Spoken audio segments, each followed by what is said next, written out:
journey, growing freely, no ceiling, no roof. Going deep with no stones to entangle my roots like they do. Waking up tired and waiting for the horizon to appear. Remind me this work is all for love again. Looking ahead, I see hope in the sky.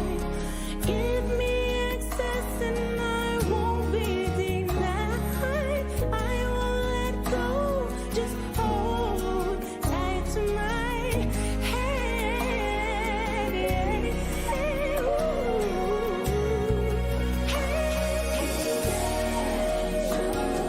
The world that we knew would return here. Living my dreams without no fear. Sure that will wipe away all tears.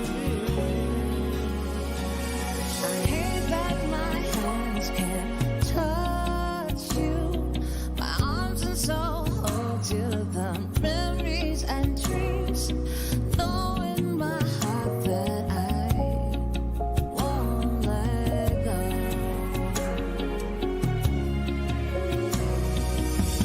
With me every day, hard to be unafraid. Everything is not the same no more. Policies stay the same. They should be ashamed. They should try to hide their face. There is a light that I'm chasing in life. It won't be put out. Thankful I'm alive. Ready or not, I will rise to a brighter day.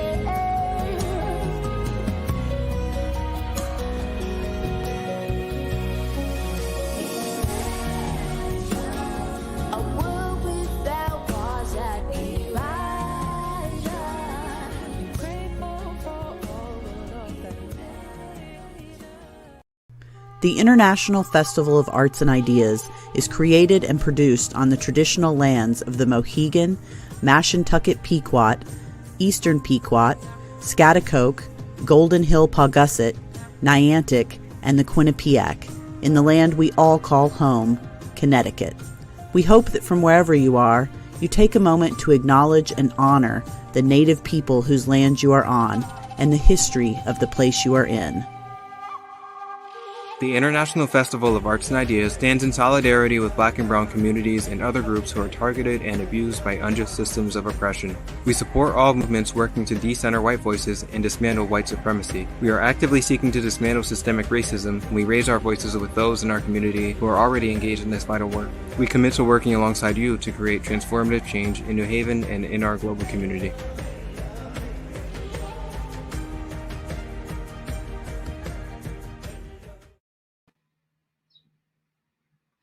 Welcome, everyone. Thank you for that land acknowledgement and statement of solidarity. Thank you for joining us for Festival 2021, the Year of Imagine.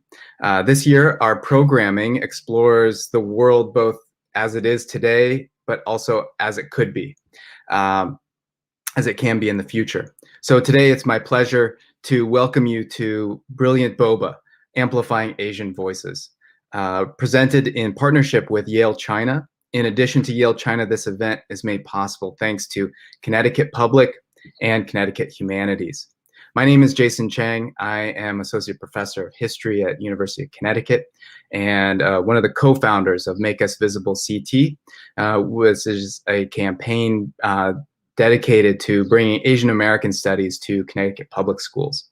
So we have some excellent work done this legislative session, and it looks like we'll be having we'll have our bill pass this session. So very excited, and because of that, we know that teachers, families, students, schools are excited to incorporate Asian American studies in their curriculum. This event is such a great example of the kinds of materials that we want in our schools, and it really gets back to the roots of Asian American studies. So today we'll be hearing from Brilliant Boba, a New Haven-based team of storytellers, artists, and educators who will provide us all with some creative resources that build intercultural empathy and social emotional skills.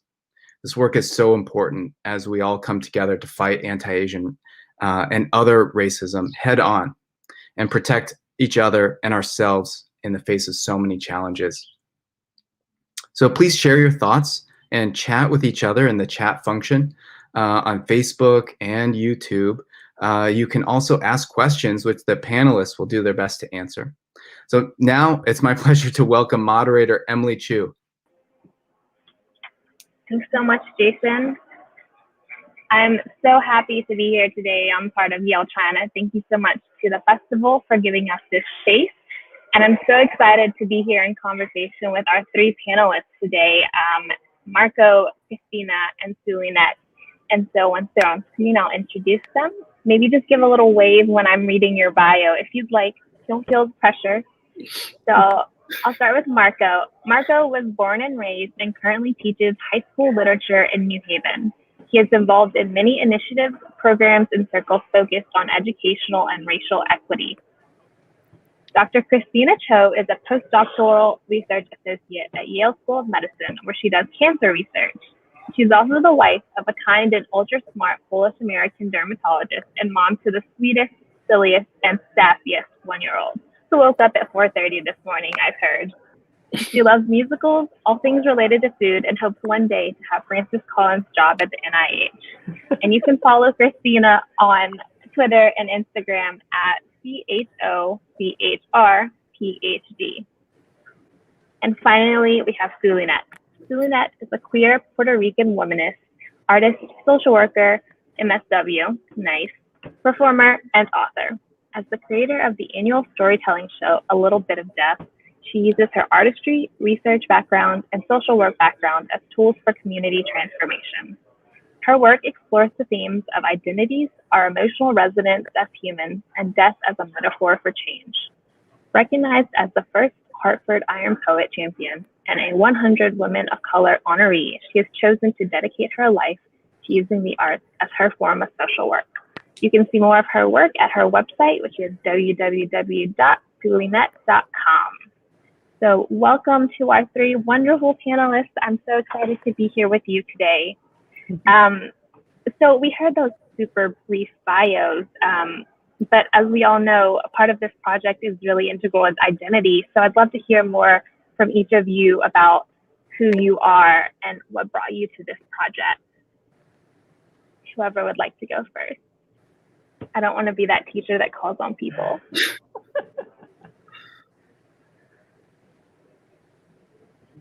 Okay, but maybe I will. How about Christina? I see your mouth moving. I see your eyes. Hi, everybody. I am a scientist by training. I'm a biologist, really. I've been in this industry of research for almost 13 years, including right after undergrad. I kind of became a scientist through advocacy. My mentor in undergrad was this amazing, brilliant Black female surgeon at UCLA. She's unfortunately passed, but she inspired me to kind of dream higher and aim higher. And she really was my strongest advocate to go to graduate school. And so that's why I'm a scientist, and I'm a firm believer in looking at people's potentials and not necessarily what they look like on paper, and trying to give people an opportunity to shine and not just assume that they're not performing well because they don't want to. But sometimes there's things out of their control. And as mentors and advocates, we have to help them navigate difficult waters so that they can really achieve their fullest potential. And the reason I joined this project was because Emily asked me to. She asked me to write a story about my journey and how I got here. And I really wanted to emphasize how much support and advocacy is important for women in STEM and first generation low income students in STEM. And I thought this would be a great opportunity to, give honor to that mentor of mine, and also let students know that regardless of where you're at, how you finish is more important. So yeah, that's kind of my story. Thank you for sharing that. Marco, Zulinette?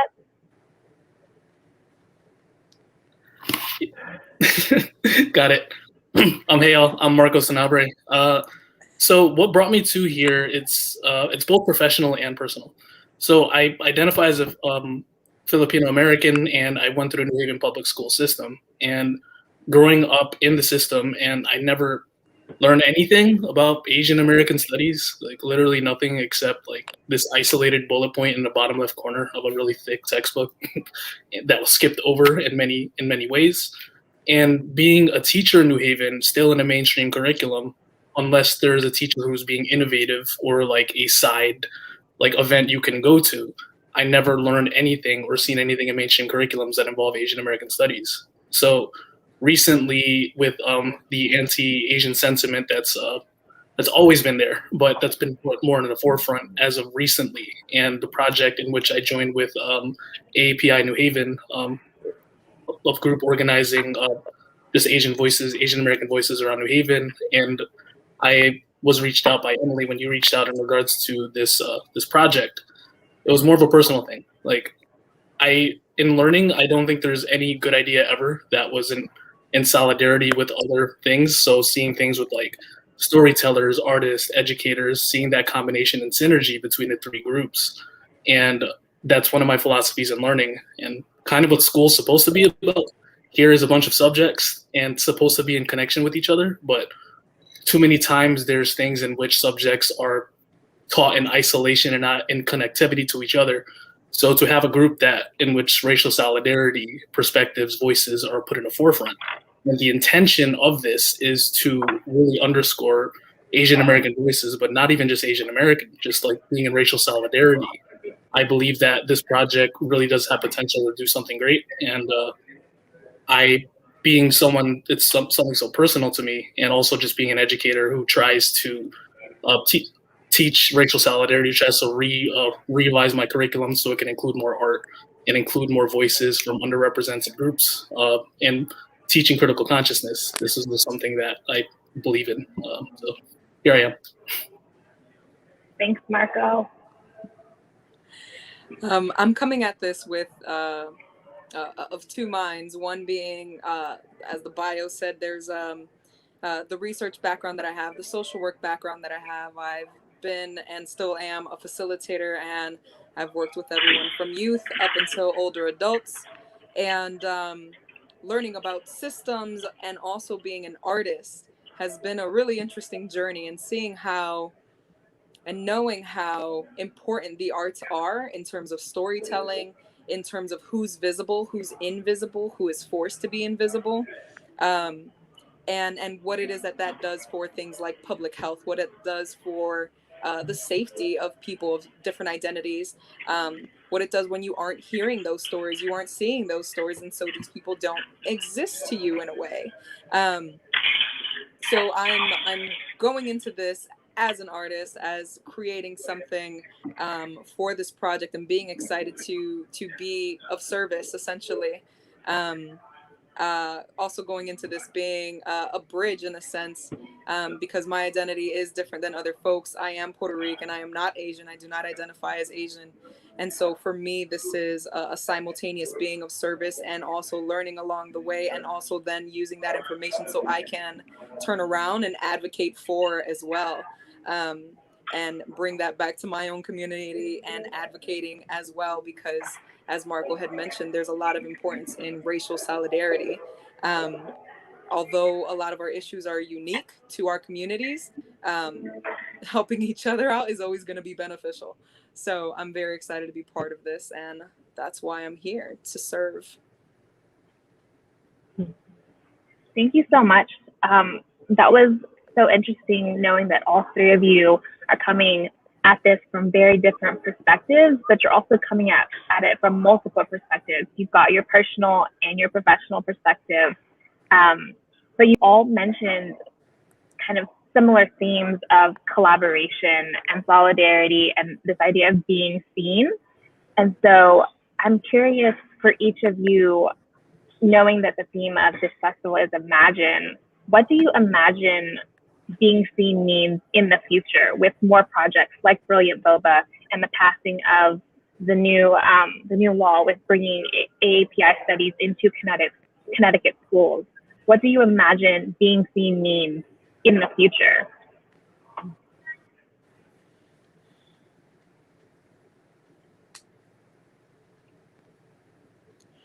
There's something. I'll go first. I'll give initial thoughts, but the first thing that comes to mind is that there's something about truth in there. Even with the folks who identities that we do learn about, like if we're learning about Black history, it's only for a month. It's only certain folks. It's only, it's also within the framework of slavery, enslavement, and then we know a lot of it is untrue. So there's something in there about it in the future being true, being accurate. There's also something about space for growth and for change, and to not look at folks as a monolith, as this is who this group of folks are, and not allowing room for change. So I think being seen, and would involve a whole lot of honesty, a whole lot of truth, and a whole lot of change. So I think for me, I have a doctorate. That means I've been in school for a really long time. And even though I've been in school for a really long time, there's so little I know about my heritage as an Asian American. So my parents are Korean immigrants. I'm a first generation American. And I literally learned more about Asian American history in the last few months through the Asian Network at Yale than I did in the decades of schooling that I've had. And for me, being seen isn't just, in media or in politics, which is great. There's a lot of change there. There's more representation there. But being seen in just everyday life, as someone in academia, it's not common to actually see Asian American women scientists, even though there's a lot of us that get higher level educational degrees. And also another component is just, it's kind of alarming how little we know about Asian American history, and how much the freedoms and the rights that we have now were fought for, not just by Asian Americans, but by other people of color, especially Black Americans. And that alliance has really brought us where we are now. And in the height of what's going on, like the prejudice and the hate against Asians, but also the prejudice and hate against Blacks, it's like there should be more communication, there should be more allyship, there should be more partnership, but there really isn't, surprisingly. And so I think if we start educating people about what actually happened in the past and how we got this far, there might be a lot more allyship and partnership between the Asian community and the Black and Brown community, so that we can make policy changes, so that we can make living in America less scary for all of us. And that's what I would like to see in the future. And that's what I hope will be there for when my daughter grows up.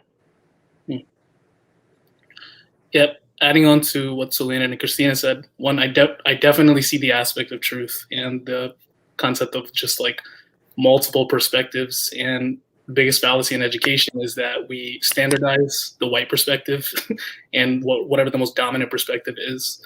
And seeing in the future and being seen, like, I foresee education as a space for unity in contrast to what it currently is, this capitalistic, I'm going to learn this, get these high grades, do this, keep moving up in order to get the greatest job that's like really significant.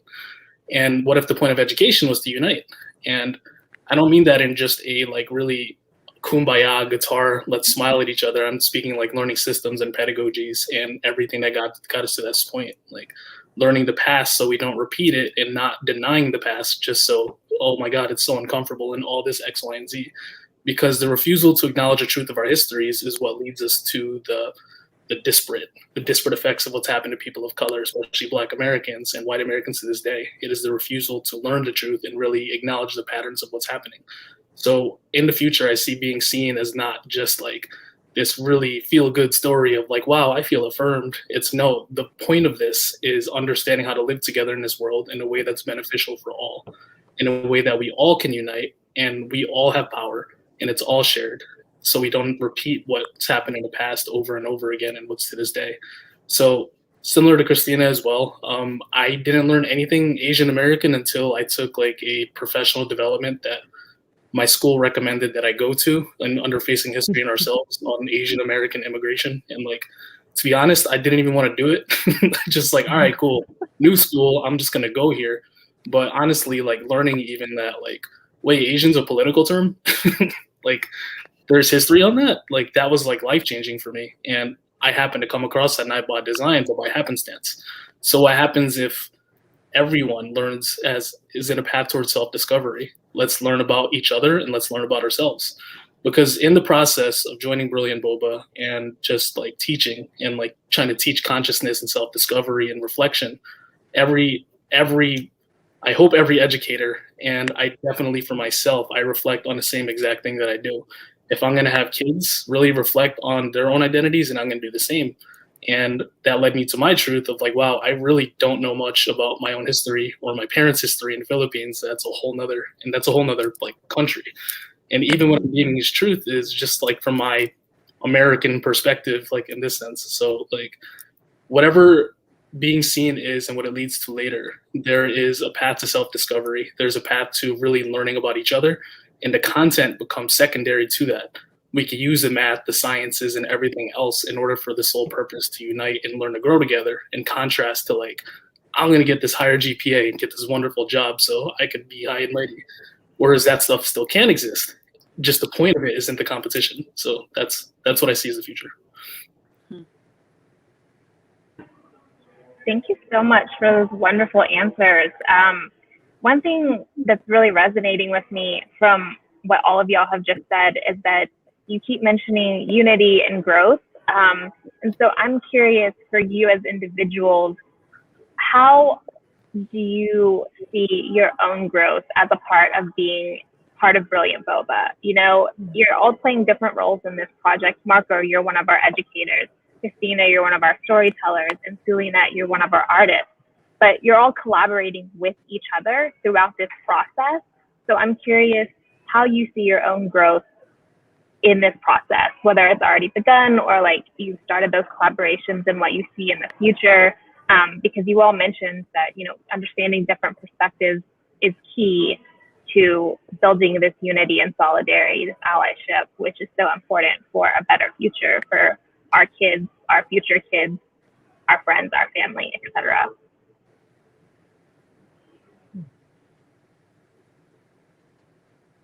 I can start. And just on a really practical level,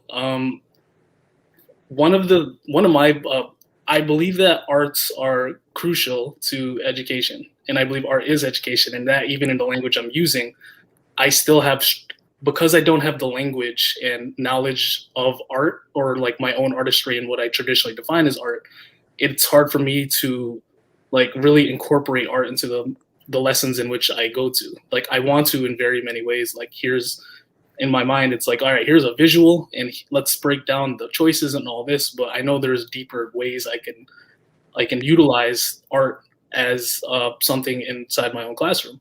And even within a project, when I first heard of like, all right, cool, we're going to have someone to incorporate dance. And in my mind, I'm like, I have no idea yet of how exactly I'm going to like transcribe this lesson for identity and tap dancing and this inside this one thing. But I do know that when I have students watch dance, or when I watch dance, I'm just enamored by what's happening there. The thing is, I don't have the language yet in order to unpack what that really means and this. So for me, in the most specific way, I'm going to really just dive into a place that I'm incredibly uncomfortable with in like my own pedagogy and what I have.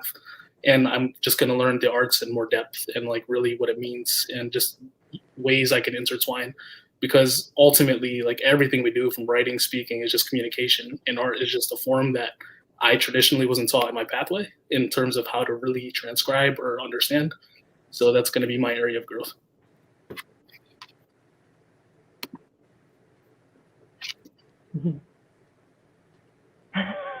Okay. So I'm coming into this as a storyteller but you know, I've never really told my story to people before. I think there's this idea that people get to academia or to science or STEM in a very like almost planned way. You know, you really like science, you're good at it, and you study really hard. You know, then you go to school, and you go to grad school, and you do this, and everyone kind of looks the same. But having worked at different institutions and meeting different people, everyone has a story. Everyone is a little special. Everyone's a little different. Everyone has, you know, events that have happened in their life that really transformed who they are and that led them to where they are now.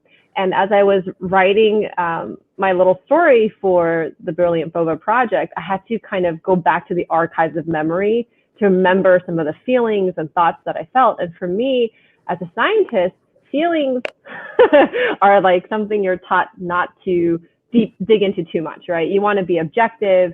You want to remove yourself personally from your work. But in all reality, you know, the work that I do is a big part of my life. There are going to be emotions there. And I think taking part in a project like this, where you are incorporating art, either visually or by storytelling or music or dance, you start, at least for me, it's like I have an opportunity to dig into parts of myself that I've forgotten about because I was pursuing this other path of science, which is this hard, cold, emotionally distant thing, which it really isn't. And so I'm really excited to explore not just my stories, but stories of people in my field, the stories of people in general, just listening and hearing so that I can see the human aspect of what I do. And that's also really important for the field of science, especially biomedical research, as we all had this horrible pandemic and people had a hard time trusting scientists. And a lot of that has to do with the fact that we're not accessible emotionally, right? We seem like calculated and in some ways untrustworthy because we don't have that emotional aspect. But if scientists were able to communicate, tell stories, and tell people, hey, this research, we're not just making it up to make your life difficult. We care. This is important to us, and we're doing it to help you. I think that emotional aspect will bring scientists to like a level of community so that people trust our work. And then when we have another crazy public health issue, people will turn to scientists as trusted people, not just this faraway alien group of people who just live in their ivory towers, you know, doing experiments. You know, we're human, we care, this is important.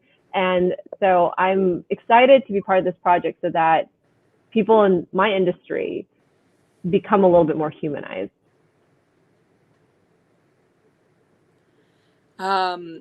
The areas of growth for me through this are definitely going to be learning whatever it is that I don't know, learning about where it is that culturally there are similarities and where there aren't, and how it is that I can uplift and be a co-conspirator, because I'm not a fan of the word ally, how I can be a co-conspirator in supporting someone of a different identity than myself.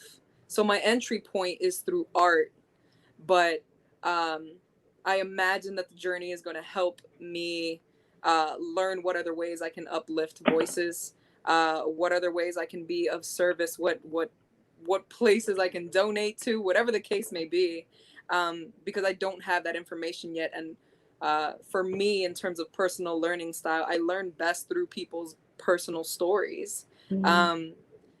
That's I think culturally also relevant to me in terms of how it is that I learn is through what it is that people have been through and hearing it from them versus trying to read it through a textbook or trying to read it through a whitewashed version of it.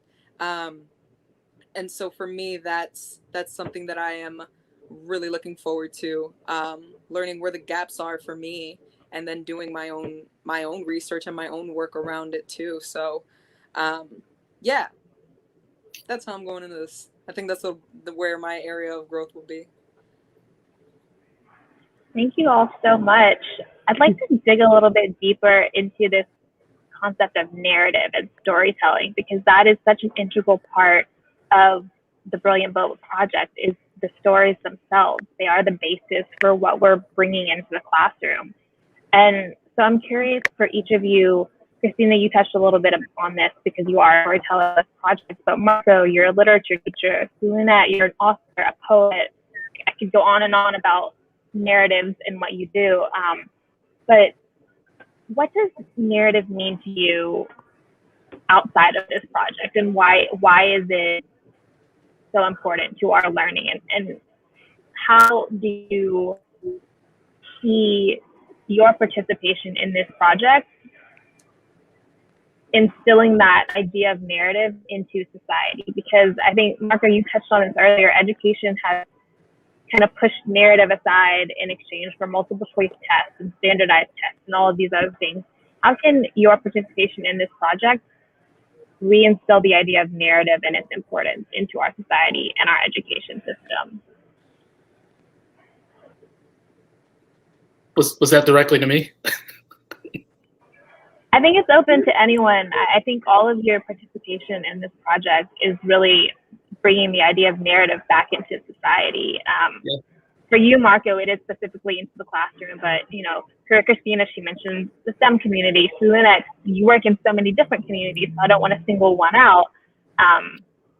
But how do you see this as a way of bringing narrative back into the forefront of our society as a value that we seem to have lost, except for a select number of people that see the value and the importance of telling story and listening to story? Yeah. So first comes to mind just Emily, like you were saying, the personal narrative, and Christina, what resonates with me earlier too is like this concept of pushing feelings to the side, of being objective in this, where that lives in so many aspects of what's standardized in education, of like, all right, be objective, get it straight from the evidence, and like do this X, Y, and Z.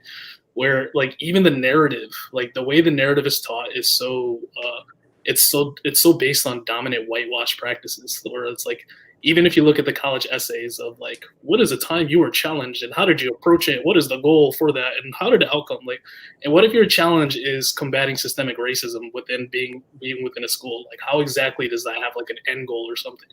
So even the way that narrative in mainstream education is construed of this concept of like, all right, introduction, body, show, don't tell, make sure it's like really lively, include dialogue. It's really, in a way, like controlled. There's even histories and based on a way we're supposed to tell like a story, where my students walk into classrooms, and students everywhere, and just everyone has such rich stories to tell. That's their own truth. That really involves every concept of what critical consciousness and thinking is, like being able to say it through another perspective, being able to understand the feelings of one another, like even these pedagogical concepts, and it gets washed and funneled into this like beginning, middle, end, 700 words, and the thing at the end is lively stuff. And it's everywhere, where we all seem to wash our narratives into those things. And even from an educational perspective, like report cards and grades, those are all stories. Like literally everything is a story that we choose based off whatever we gather.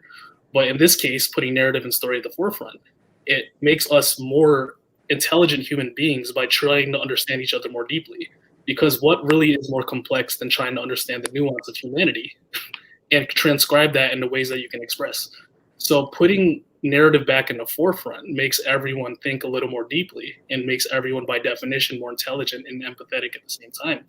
What we move away from is this concept of like multiple choice tests, memorize this. And also, Christina, in connection with what you were saying earlier, like I remember in middle school and in elementary, like my orientation to science currently is like my inability to memorize the periodic table, because it's like that periodic table, why I was so turned off to science like, moving forward. So it's like, had someone in the forefront, and Zulinette, I'm like you as well, in which like I need to understand the larger why of why you're putting this in front of me, and like why you're teaching this and who you are, in order to truly learn.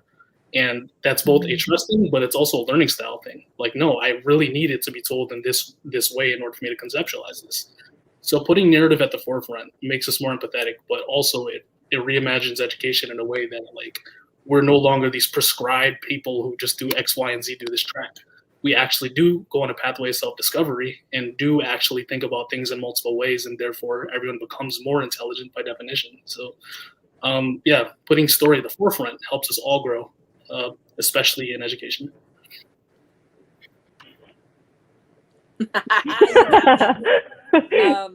I'll say I don't think I've ever encountered, for me personally, I don't think I've ever seen story as not important or as not at the forefront. Um, Partly because of how I was raised, and also because of how I was trained in terms of research. I was trained in what's called participatory action research, which is community based. You bring in people from the community to be the experts because they are in their own community. You involve them in the process from beginning to end, from coming up with the issue is that they want to tackle, to training them in research tools, to teaching them how to implement it themselves so they become the researchers. And then finding some sort of creative way, after they've collected data and analyzed it, finding some sort of creative way to share that out with stakeholders, with the rest of the community. And even within that, there has always been an emphasis on narrative, on, yes, we're collecting, survey data and analyzing that and pumping out numbers, but we are also having interviews with people. We are also sitting down with human beings and we're gathering their stories because they matter. We are basing this whole project based off of what matters to you because of your stories, because of your experiences. That's what's the focus of this. That's what's central to this. Although there was always some sort of friction with, like grants, because grants care about numbers, not necessarily people's stories. And then with the show that was mentioned in my bio, A Little Bit of Death, it's an annual storytelling show that I do that centers BIPOC voices and queer voices. So for me, with the work that I'm doing and the work that I aim to be a part of, there has to be an emphasis on people's stories. It's validating. It is believing people.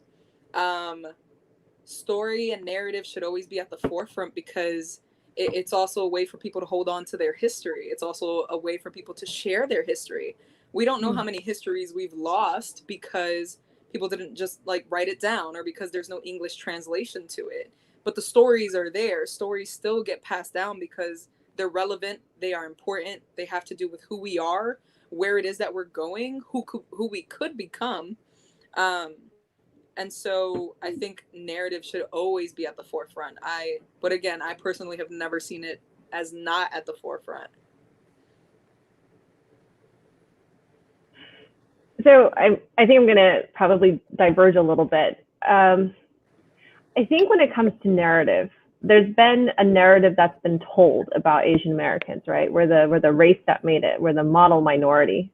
Great, until we're also the cause of the coronavirus.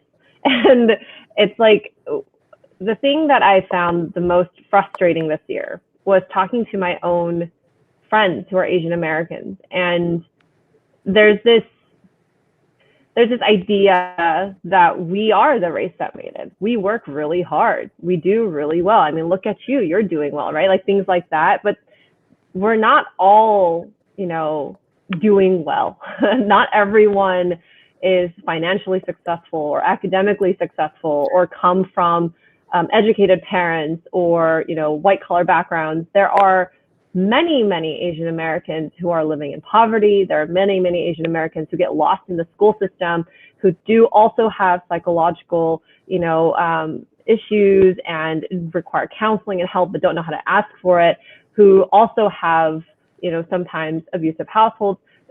Asians are not a monolith, but if I were to talk to my friends, they would tell me otherwise. No, what are you talking about? We are the model minority. And I remember in one meeting with the people of the Asian Network at Yale, I was talking about this book I had to read in college, in a philosophy course about, race, gender, identity.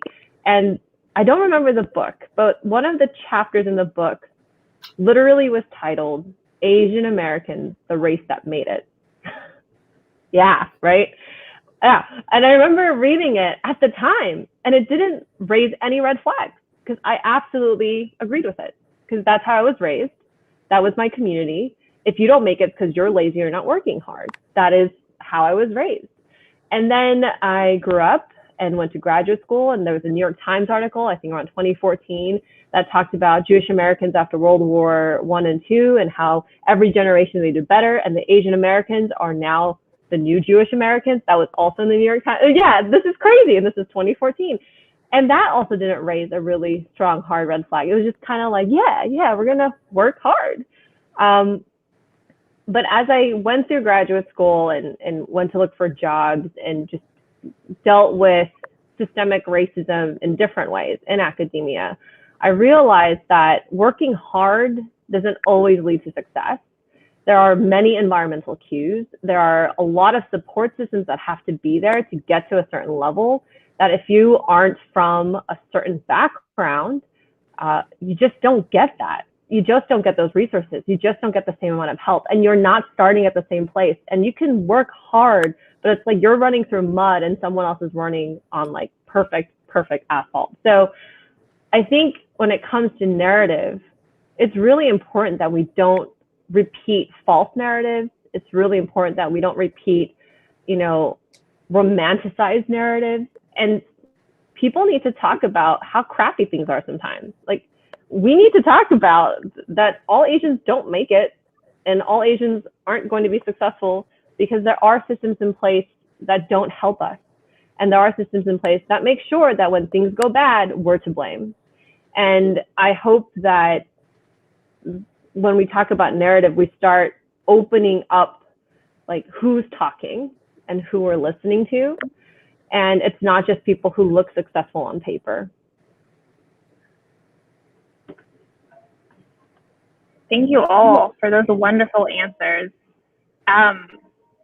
In the spirit of raising up voices and understanding the nuance of humanity, as Marco said, I want to invite the three of you to tell stories if you would like.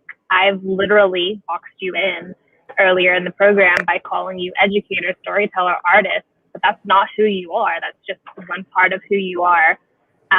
So if you want, I want to give you time now to share part of your story with the audience if you want to. Don't feel pressured. And also, audience members, feel free to throw in the chat your story as well. We'd love to have your input about who you are too. I love this like nose go game that we're playing too. I've created monsters. Sure. So how do I give you all a synopsis of all this? So Zulinette, you may call me Zulinette.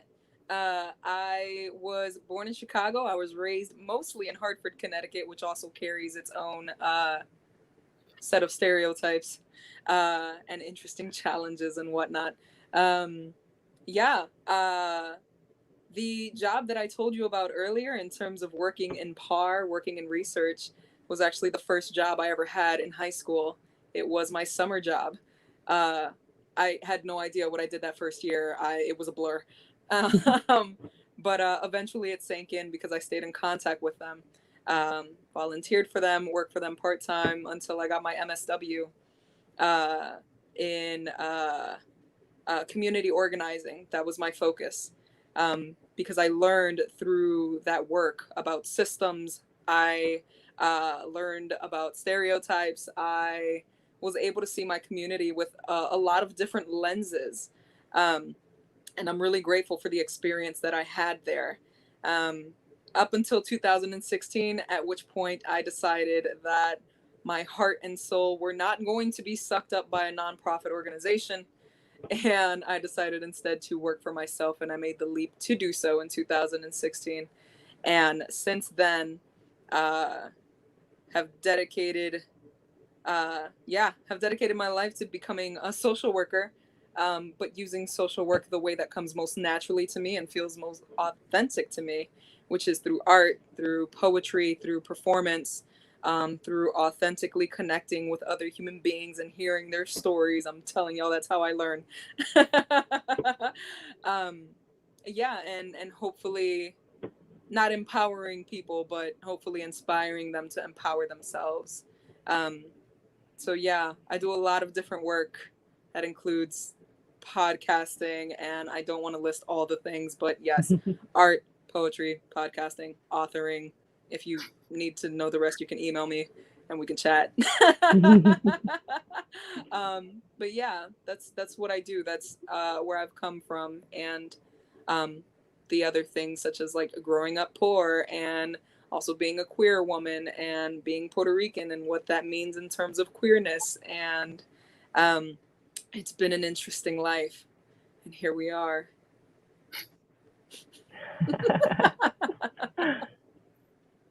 I can go next. I'll talk about what I do, and then I'll talk about who I am. I think it's a little bit different for me. So what I do is I do cancer research. I've been researching cancer for the last 12 years as an undergraduate, as a graduate student, and now as a postdoc. And specifically, I'm trying to figure out how your body's immune system could be harnessed to fight cancer, and how we can develop new drugs to fight cancer in a more efficient way. So that's what I do. I love what I do. Like I can be at work all day and it's so much fun. I'm not exhausted. And I never thought I'd get here with science, because sometimes on your path to academia or throughout academia, there are a lot of challenges, psychologically, physically, emotionally, that make you second guess yourself and wonder if you're smart enough. I shouldn't say you, me, wonder if I'm smart enough. And so there's been a lot of different, I guess, the relationship I have with science has changed a lot over the course of my training. But right now I'm at a place where I absolutely am in love with what I do, and I can't imagine not doing it. That's what I do. Who I am is like, I don't even know. I would like to define myself as like a scientist is kind of a hippie, like I love science. I believe science. Okay. But I also love yoga. I love eating things that aren't made from pained, unhappy animals. I love, walking through nature and just absorbing all that is beautiful on this earth. I'm also a mom. My child is amazing. She's super sassy and doesn't like to let us sleep. But, being a mom is just a whole other thing. Like, I never thought I'd want to be a mom. Like, I knew I loved children, but I don't know if I could be a mom. But being a mom has been the most amazing thing, because I realized I'm actually great at time management when there's like a little person that steals most of your time and you have like that much left. Very good at planning, very good at efficiency. Yeah, it absolutely changed the way I live my life. I'm also a wife.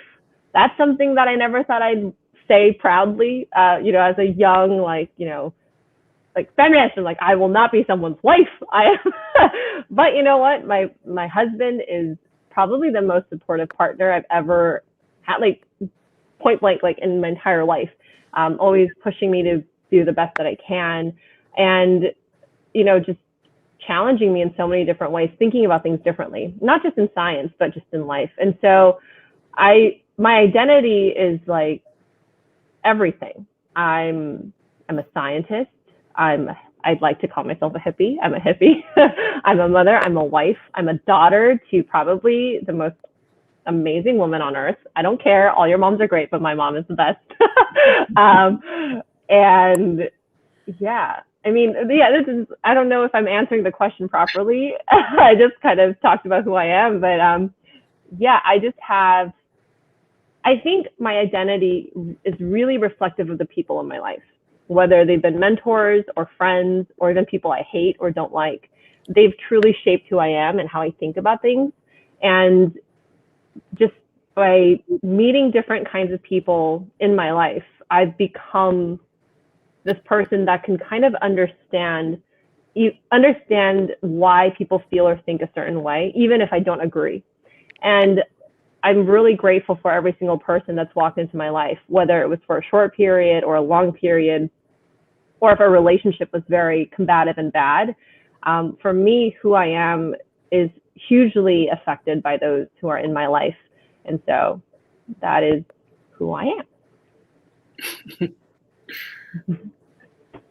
I honestly think this is like the hardest question of all time. Who I am, like what I do, who I love, all intertwined, and the answers change depending on what's present or time period or location or reason and all that. So what I'll go with is just what's most present sitting with me right now. And I think like part of my identity is being Filipino American. Like that came, well, being Filipino American and growing up in New Haven, Connecticut, and going through this public school system, like that came with inherent self-reflection, even though I didn't have language for it quite yet. Like there was just always this feeling sitting with me that like there was just something that's not exactly right.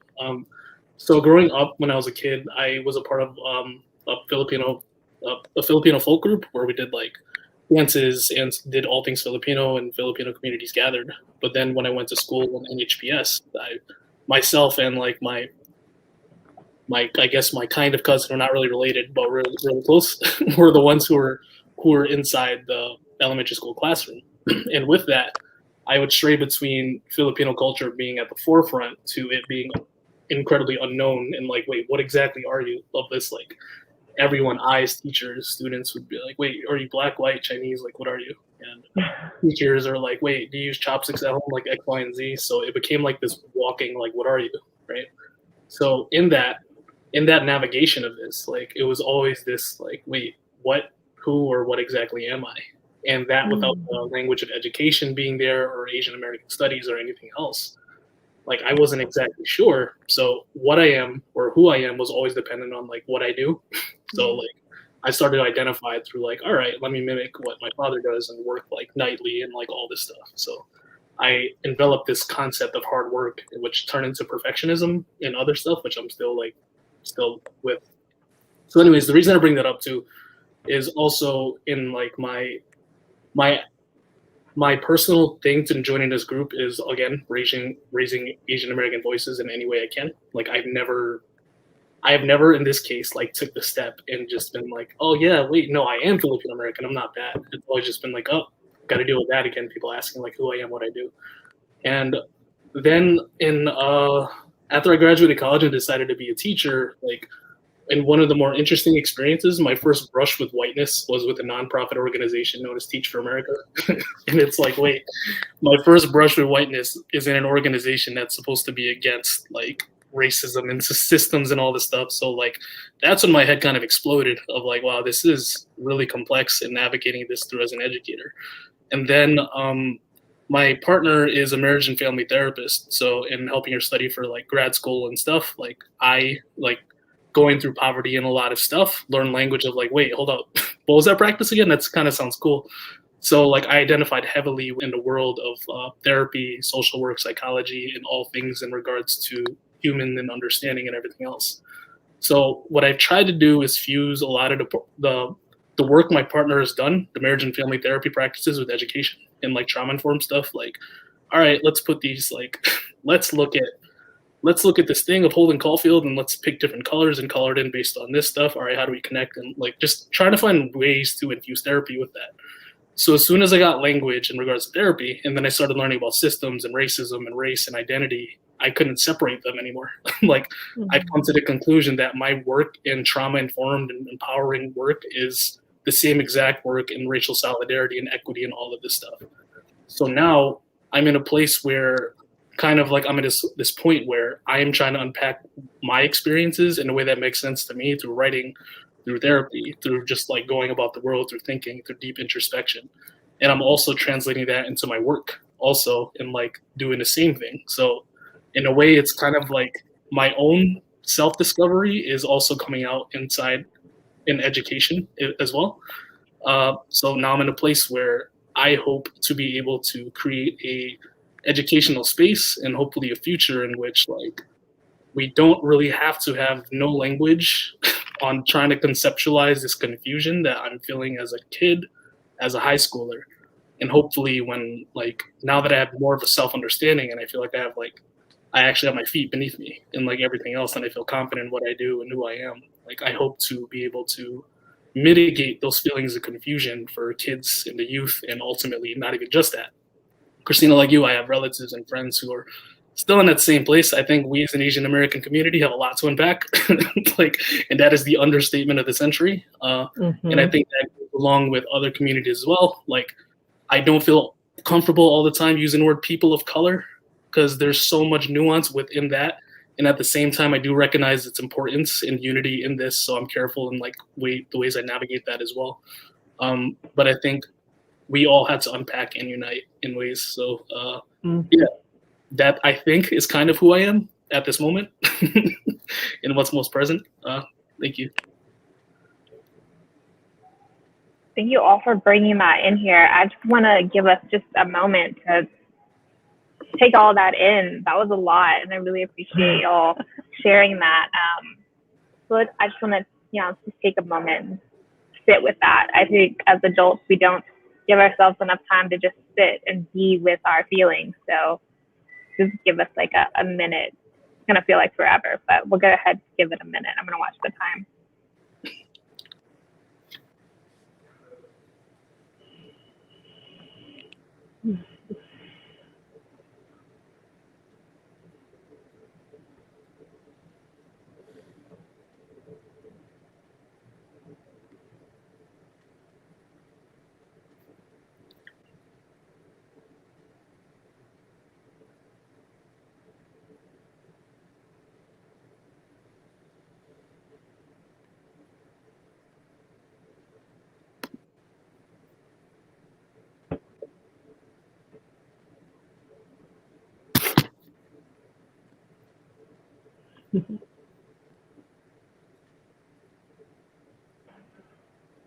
Thank you so much again for telling your stories and giving us the opportunity to get to know you as people rather than make assumptions about who y'all are in your little boxes on the screen.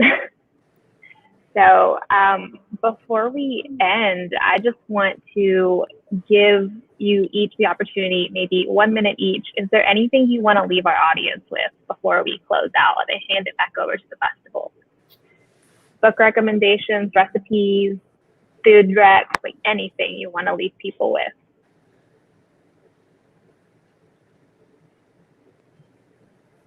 Be a co-conspirator, please and thank you. That is all.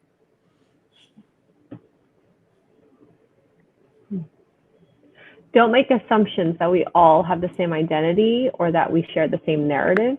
So also start with yourself, maybe share a little bit more about who you really are than playing into a role that you were given.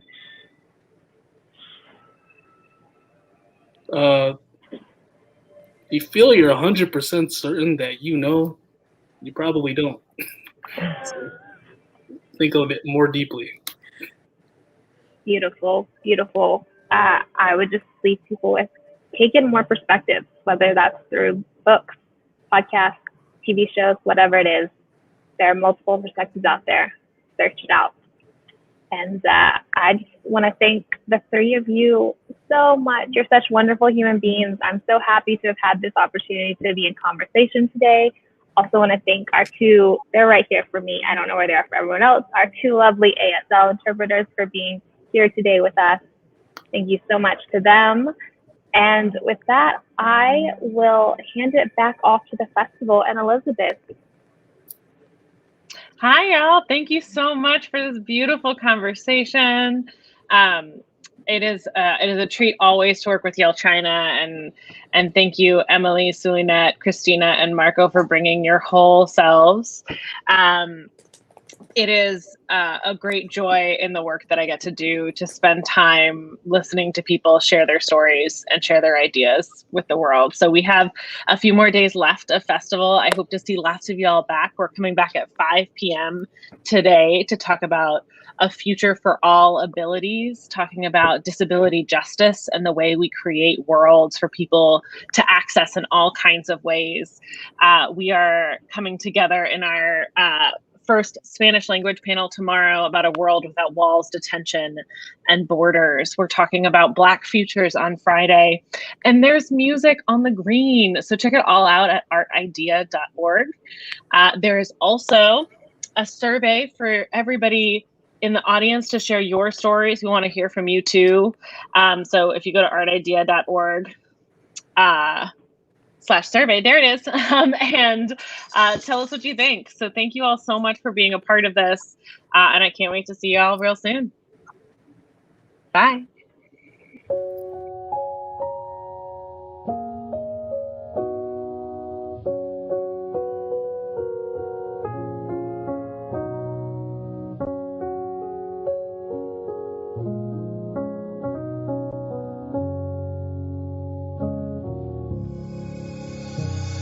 journey, growing freely, no silver